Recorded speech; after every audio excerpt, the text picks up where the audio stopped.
하나님은 악명 높은 아합을 죽이고자 작정하실 때 무슨 방법을 사용하셨습니까? 거짓말로 아합을 깨워 아합을 죽이고자 한 것입니다. 과연 아합은 참 선지자의 말을 듣기보다는 거짓 선지자의 거짓말을 듣고 따르다가 죽임을 당한 것입니다. 마귀의 최대 무기는 무엇입니까?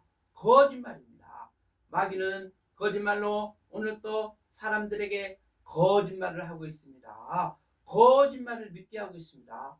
거짓말을 믿게 하여 망하게 하고 있습니다. 사람들을 속이고 있습니다. 사람들에게 사기를 치고 있습니다. 이게 마귀의 속성이고 마귀의 작전이고 이게 마귀가 오늘날 하는 짓입니다. 우리 사회가 이렇게 거짓되고 부패한 사회가 된 원인이 어디 있다고요?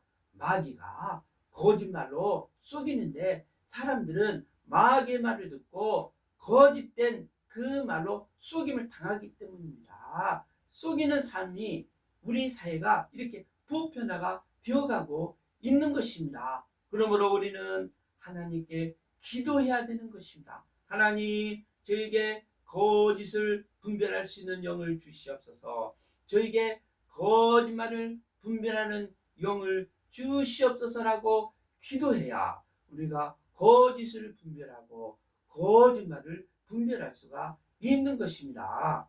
우리가 참 진리를 따르다면 감옥에 들어가 고생의 떡과 고생의 물을 먹을 수도 있지만 이 길은 우리가 사는 길이고 구원받는 길인 것입니다.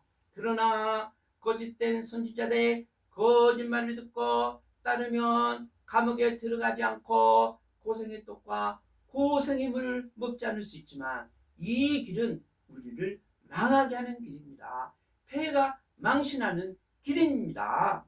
그래서 우리는 참 진리의 길을 따라 살아야 될 줄 믿습니다. 비록 손해를 보고 피해를 볼지라도 우리는 끝까지 진리의 길을 가야 되는 것입니다. 하나님의 말씀 따라 살아야 되는 것입니다. 하나님의 말씀 따라 살다 보면 욕을 먹을 수 있고 비난을 받을 수 있고 비방을 받을 수 있지만 우리는 끝까지 하나님의 말씀에 따라 살아야 될 줄 믿습니다. 그래야 참 신앙이 되는 거죠. 그래야 하나님께 인정받는 사람이 되는 거죠.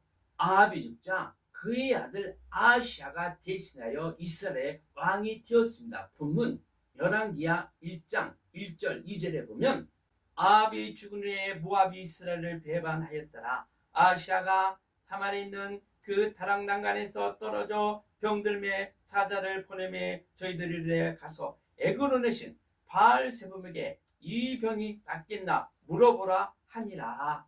그동안 이스라엘에 속해 있던 모압이 아합이 죽자 그만 배반을 한 것입니다.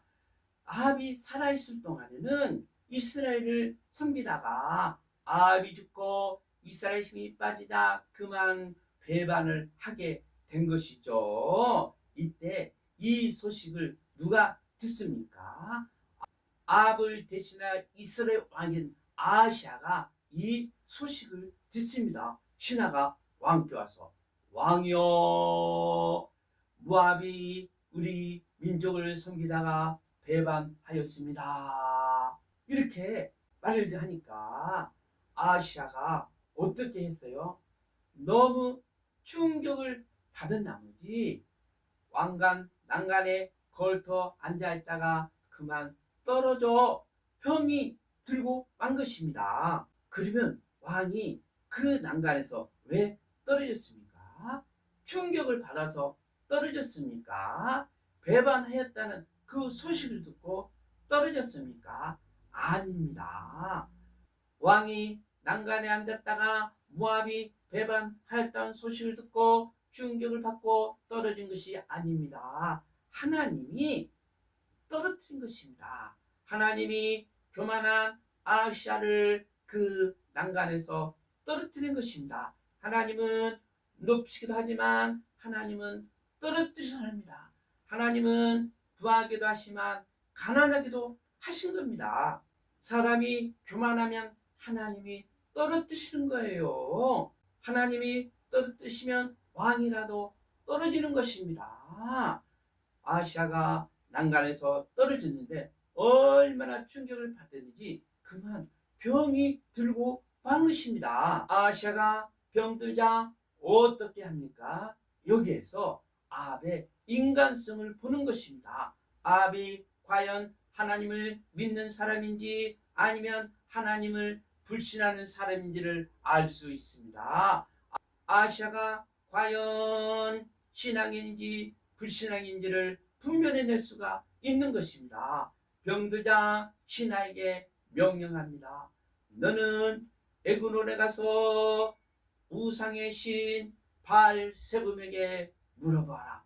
과연 이 병이 나을 수 있는지 아니면 고칠 수 없는지를 알아보라고 지시합니다. 아니, 하나님을 믿는 그 민족이 하나님께 나와야지 우상의 신한테 가서 이 병이 나을 수 있는지 고칠 수 있는지 물어보고라고 지시합니까? 이런 불량한 사람이 어디 있습니까? 이런 악한 사람이 어디 있습니까?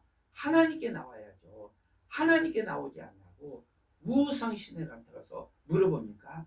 우상의 신 앞에 가서 자기 운명을 결정하려고 하니까 우상의 신 앞에 가서 이 병이 고칠 수 있는지 못 고칠 수 있게 물어보라고 한 것입니까? 이런 사악한 인간이 어디 있습니까? 이런 교만한 인간이 어디 있습니까? 이런 불량한 인간이 어디 있습니까? 이것은 하나님 앞에 큰 죄를 범하는 것입니다.